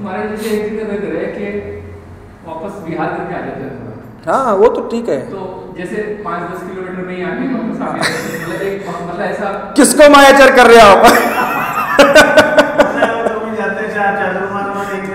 अपने आत्मा के साथ ही मायाचार कर रहे हो आप। एक 5-10 किलोमीटर जाकर घूम कर आएगा, फिर बैठ गए वहीं पर। हाँ, अभी आगे परिस्थिति ये भी आने वाला है भैया, विहार करने की नौबत इतनी आने वाली है कि विहार कर ही नहीं पाओगे आप, क्योंकि ऐसी हालत आने वाली है आगे। अभी बहुत दिन नहीं, अभी 2-4 साल में आ जाएगी ये हालत, 2-4 साल में हालत आ जाएगी। तब एक ही जगह मुनियों को रुकना ही पड़ेगा, मुनियों की चर्या करना ही पड़ेगा, विहार कर ही नहीं सकते उस समय। तो उस समय क्या करोगे? तो उस समय वो दोषी है क्या? नहीं, क्योंकि वहां का वातावरण, वहां का अनुकूलता देखकर उनको चर्या संभलना है, ऐसा यहां पर बताते हैं। कहां पर आ गया था? मासिक। हाँ, इसको क्या कहते हैं? मासिक वासिता कहते हैं। ಇದಕ್ಕೆ ಅರ್ಥ ಆಯ್ತು ಇದು? ಆಮೇಲೆ ನೆಕ್ಸ್ಟ್ ಯಾವುದು? ಚರ್ಯ ಅಲ್ಲ, ಪರ್ಯ ಅಂತ ಹೇಳ್ತಾರೆ ನೋಡ್ರಿ. ಪರ್ಯ ಅಂದ್ರೆ ಪಾದ್ಯ. ಪರ್ಯ ಅಂದ್ರೇನು? पाद्य ಅಂದ್ರೆ ಏನ್ ಹೇಳ್ತಾರಂದ್ರ चातुर्मास में विहार नहीं करना पर्या अथवा पाद्य नाम का अंतिम 10वां अधिकार है, स्थिति कल्प है। पाद्य ಅಂತಂದ್ರೆ ಚಾತುರ್ಮಾಸದಲ್ಲಿ ವಿಹಾರ ಮಾಡುವಂಗಿಲ್ಲ, ಚಾತುರ್ಮಾस में विहार नहीं करना पर्या अथवा पाद्य नाम का अंतिम 10वां स्थिति कल्प है। ಚಾತುರ್ಮಾಸದಲ್ಲಿ ಏನು ಮಾಡಂಗಿಲ್ಲ? ವಿಹಾರ ಮಾಡಂಗಿಲ್ಲ, ವಿಹಾರ ಮಾಡಬಾರದು ಅಂತ ಹೇಳ್ತಾರೆ. ಅದಕ್ಕೆ ಏನಂತ ಹೇಳ್ತಾರ? ಪಾದ್ಯ ಅಥವಾ ಪರ್ಯ ಅಂತ ಹೇಳ್ತಾರ. ಈ ಪ್ರಕಾರ ತಿಳ್ಕೊಳ್ಬೇಕಿಲ್ಲಿ. ಇದು 10ನೇ ಸ್ಥಿತಿ ಕಲ್ಪ. ಈ ಪ್ರಕಾರ 10 ಸ್ಥಿತಿ ಕಲ್ಪಗಳನ್ನು ಇಲ್ಲಿ ಹೇಳಿದ್ರು. चातुर्मास में विहार करने से हरित काय आदि जीवों की विराधना होती है. ಚಾತುರ್ಮಾಸದಲ್ಲಿ ವಿಹಾರ ಮಾಡೋದ್ರಿಂದ ಏನಾಗುತ್ತೆ ಅರುಣ್ ಜಿ? हरित काय जीवों की क्या होती है? विराधना, हिंसा होती है, ಅಲ್ಲಿ ಹಿಂಸೆ ಆಗುತ್ತದೆ. उससे असंयम होता है, ಅದರಿಂದ ಏನಾಗುತ್ತೆ? असंयम होता, ಅದರಿಂದ असंयम ನಿಮಗೆ ಪ್ರಕಟ ಆಗುತ್ತದೆ. अतः साधु जन वर्षा काल में विहार नहीं करते. ಸಾಧುಗಳು ವರ್ಷಾ ಕಾಲದಲ್ಲಿ ವಿಹಾರ ಮಾಡುವುದಿಲ್ಲ. इस प्रकार 10 ಸ್ಥಿತಿ कल्पों का वर्णन किया. ಈ ಪ್ರಕಾರ 10 ಸ್ಥಿತಿ कल्पಗಳ ವರ್ಣನೆ ಇಲ್ಲಿ ಮಾಡಿರುತ್ತಾರೆ. इन 10 ಸ್ಥಿತಿ कल्पों में जो आचार स्थित है नित्य ही पाप भीरु है. इन जो 10 जो ಸ್ಥಿತಿಕಲ್ಪ यहाँ पर बता दिए, ಇಲ್ಲಿನ 10 ಸ್ಥಿತಿಕಲ್ಪಗಳನ್ನು ಹೇಳಿದ್ರು. ಈ ಸ್ಥಿತಿಕಲ್ಪದಲ್ಲಿ ಆಚಾರ್ಯರು ಸ್ಥಿತರಾಗಿದ್ದಾರ. ನಿತ್ಯ ही पाप भीरू है, प्रतिनित्य ಅವರು ಪಾಪಕ್ಕೆ ಹೆದರುತ್ತಿರ್ತಾರೆ. ಅವರು किससे डरते हैं? पापों से डरते हैं. ऐसा आचार्य ही क्षपक को निर्दोष चर्या का प्रतिपादन करने में समर्थ होता है. ಇಂತಹ ಆಚಾರ್ಯರೇ ಏನ್ ಮಾಡಬಹುದು? ಕ್ಷಪಕರಿಗೆ ನಿರ್ದೋಷ ಚರ್ಯಾಕ ಪ್ರತಿಪಾದನ, ನಿರ್ದೋಷ ಚರ್ಯದ ಉಪದೇಶವನ್ನು ಕೊಡ್ಲಿಕ್ಕೆ ಸಮರ್ಥರಾಗಿದ್ದಾರ, ಅನ್ಯತಾ ಇಲ್ಲ ಅಂತ ತಿಳ್ಕೊಳ್ಬೇಕು. ಇದು ಯಾರ್ದು ಹೇಳಿದ್ರಿದು? ನಿರ್ಯಾಪಕಾಚಾರ್ಯರದು ಹೇಳಿದ್ರಿದಲ್ಲ. ಇಲ್ಲಿವರೆಗೆ ಯಾರ್ದು ಹೇಳಿದ್ರು? ನಿರ್ಯಾಪಕಾಚಾರ್ಯರದು. ಇಲ್ಲಿ ಅವ್ರದ್ದು ಸ್ಥಾನ ಹೇಗಿರುತ್ತೆ, ಅವ್ರು ಹೇಗಿರ್ತಾರೆ ನಿರ್ಯಾಪಕಾಚಾರ್ಯರು ಅನ್ನೋಂಥ ಉದ್ದೇಶ ಇಲ್ಲಿ ಹೇಳಿದ್ರು. ಈ ಪ್ರಕಾರ ಇಲ್ಲಿ ತಿಳ್ಕೊಳ್ಬೇಕು. ಅರ್ಥ ಆಯ್ತಾ? समझे कि नहीं समझे? प्रसन्न जी, प्रसन्न कुमार जी, समझ रहे हो? समझो. जो आचार्य 5 प्रकार के आचार के पालन में उद्यमशील है, समिति क्रिया में तत्पर है, उस आचार्य द्वारा हमेशा क्षपक पंचाचार में प्रेरित किया जाता है. ನಿಮ್ಮ ಹತ್ರ ಏನಿದೆ ಮೇಡಮ್, ನೀವು ಅದನ್ನೇ ಕೊಡ್ಬೋದು. ಹೌದಲ್ರಿ? ನಿಮ್ಮ ಹತ್ರ ನೀವು ಏನು ಇಟ್ಕೊಂಡಿದ್ದೀರಾ, ನೀವು ಅದನ್ನೇ ನೀವು ಇನ್ನೊಬ್ಬರಿಗೆ ಕೊಡ್ಬೋದು. ನಿಮ್ಮ ಹತ್ರ ಏನಿದೆ ಅದೇ ಕೊಡ್ಬೋದು. ಅದು ಒಳ್ಳೇದಿದ್ರೆ ಒಳ್ಳೇದು ಕೊಡ್ಬೋದು, ಕೆಟ್ಟದಿದ್ರೆ ಕೆಟ್ಟದ್ದು ಕೊಡ್ಬೋದು. ನಿಮ್ಮ ಹತ್ರ ಕೆಟ್ಟದಿದೆ ಮತ್ತು ಒಳ್ಳೇದು ಕೊಡಕ್ಕೆ ಸಾಧ್ಯ ಇದೆಯಾ? ನೀವೇ ಪಂಚಾಚಾರದ ಪಾಲನೆ ಮಾಡಕ್ ಸಾಧ್ಯ ಇಲ್ಲ. ನೀವು ಪಂಚಾಚಾರದ ಪಾಲನೆ ಮಾಡ್ತಾ ಇಲ್ಲ, ಹಾಗಾದ್ರೆ ನೀವು ಶಪಕರಿಗೆ ಪಂಚಾಚಾರದ ಉಪದೇಶ ಕೊಡಕ್ ಆಗತ್ತೇನಾ? आगुदिल्ला.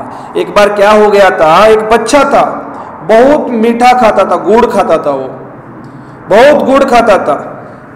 हर जगह उसका ट्रीटमेंट हो रहा है, हर हॉस्पिटल में, हर वैद्य के पास, हर डॉक्टर के पास, हर जगह ट्रीटमेंट हो रहा है इसका वो गुड़ छोड़ाने के लिए. लेकिन गुड़ क्या वो छोड़ नहीं रहा. उसको अंदर पेट में सब विकृति पैदा हो गई है, विकृति पैदा हो गई है. गुड़ छुड़ाने के लिए प्रयास कर रहे, लेकिन गुड़ तो बच्चा छोड़ नहीं रहा.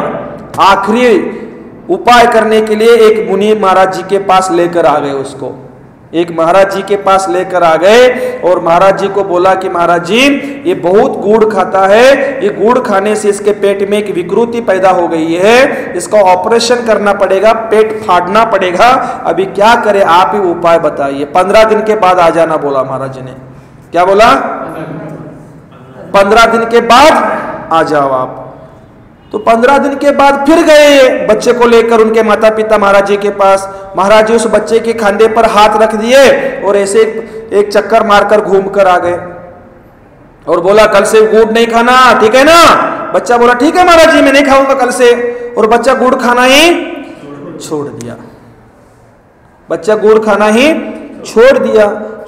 गुड़ खाना छोड़ दिया. घर वालों को आश्चर्य हो गया. हाँ, हम इतना सब बोला आज तक नहीं छोड़ा, अरे महाराज इतना बोलने के बाद छोड़ देगा क्या गुड़? ये घर लेकर गए. एक दिन गुड़ नहीं खाया, 2 दिन नहीं खाया, 3 दिन नहीं खाया, हफ्ता हो गया नहीं खाया, 15 दिन हो गया नहीं खाया, 1 महीना हो गया, बच्चा गुड़ खा ही नहीं रहा.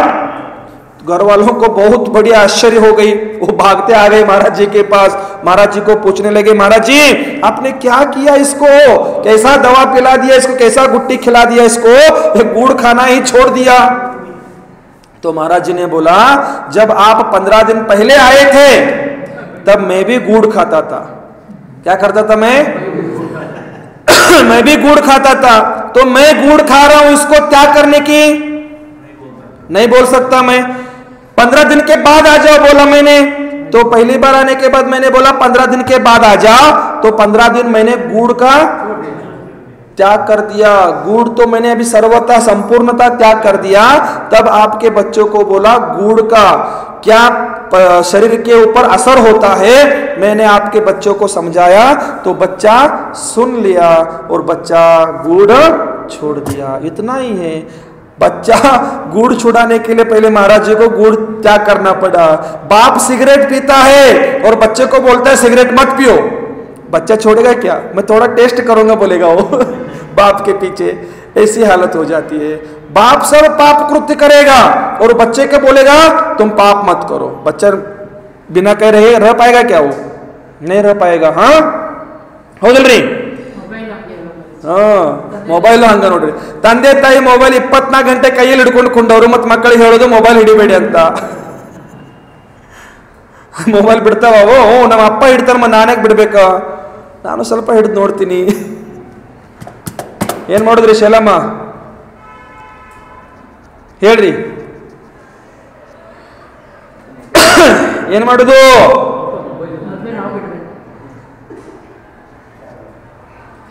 ಮೊದಲು ನಾವು ಬಿಡಬೇಕು. ಈ ಪ್ರಕಾರ ಇಲ್ಲಿ ಇವತ್ತಿನ ದಿವಸ ಇಷ್ಟೇ ತಿಳ್ಕೊಳ್ಳೋಣ. ಇಲ್ಲಿ ಆಚಾರ್ಯರ 10 ಸ್ಥಿತಿ ಕಲ್ಪಗಳನ್ನು ನಾವು ತಿಳ್ಕೊಂಡ್ವಿ. ಈ ಪ್ರಕಾರ ಮುಂದೆ ಮತ್ತೆ ಸ್ವಾಧ್ಯಾಯದಲ್ಲಿ ಪ್ರೇರಿತರಾಗುವ. ಓಂ ನಮಃ. ಬೋಧಿ ಸಮಾಧಿ ಪರಿಣಾಮ ಶುದ್ಧಿ ಸಾತ್ಮೋಪಲಬ್ಧಿ ಶಿವ ಸೌಖ್ಯ ಸಿದ್ಧಿ ಚಿಂತಾಮಣಿಂ ಚಿಂತಿತ ವಸ್ತು ದಾನೆ ತ್ವಾಮಂದ್ಯಮಾನಸ್ಯ ಮಮಸ್ತು ದೇವಿ. ನಮೋ ಅರಿಹಂತಾನಂ ನಮೋ ಸಿದ್ಧಾನಂ ನಮೋ ಆಯರ್ಯಾನಂ ನಮೋ ಉವಧ್ಯಾಯಾನಂ ನಮೋ ಲೋಯೇ ಸೌವಸಾಹುನಂ. जय बोलो द्वादशांग जिनवानी माता की।